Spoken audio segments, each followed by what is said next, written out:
اللهم صل وسلم وبارك على سيدنا محمد وعلى اله وصحبه وسلم. ازيكم؟ وحشتوني. لو اول مره تشوفي القناه ما تنسيش تعملي اشتراك وتفعلي زر الجرس وتعملي كومنت حلو كده. النهارده قلت اعمل هريسه شطه، وانا كنت في السوق بقى، فالحاجات دي قلت ايه، اعمل حاجتي كلها في يوم واحد. فكان يوم معجنه يعني. بصراحه انا تعبت جدا في اليوم ده لاني خفت الخضار والحاجه يبوظوا قبل ما اعملهم.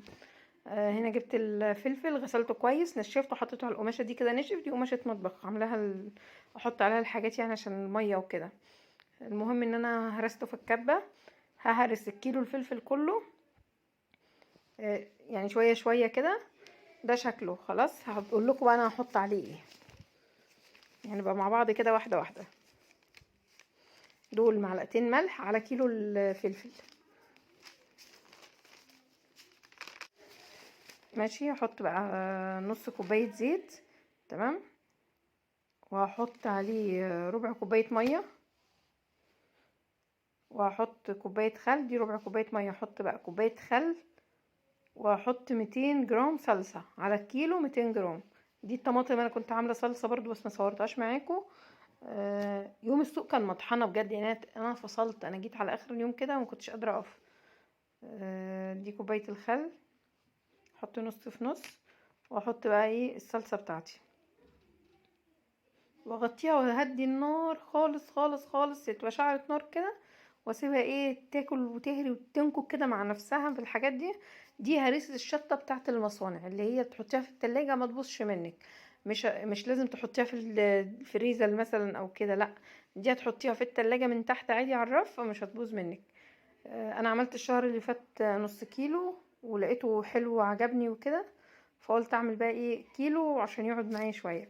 فانا احط بقى هو البرطمان ده 320 جرام، فانا حطيت منه شويه مقدار ال 200 جرام اللي انا عايزاهم يعني.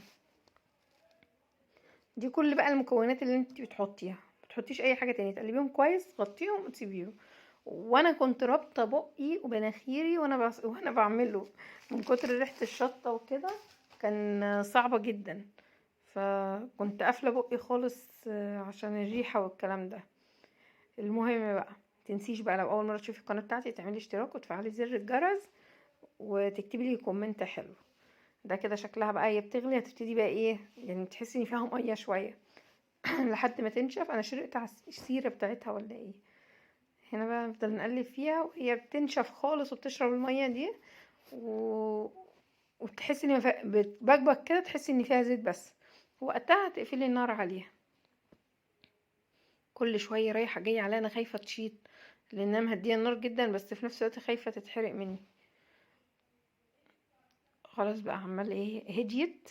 هي بعد ما بتهدى خالص وتنشف وكده، هبتدي بقى اركنها تبرد واعبيها في برطمانات. انا هرسل الفلفل بحاله سليم بالبذور بتاعته، ما صفتش وما عملتش.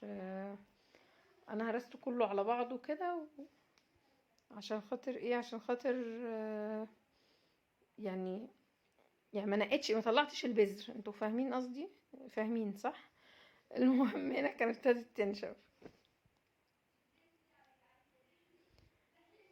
خلاص بقى اسيبها بردت خالص وهديت، وانا غسلت البرطمانات ونشفتها كويس وما فيهاش نقطه ميه وما فيهاش اي حاجه خالص.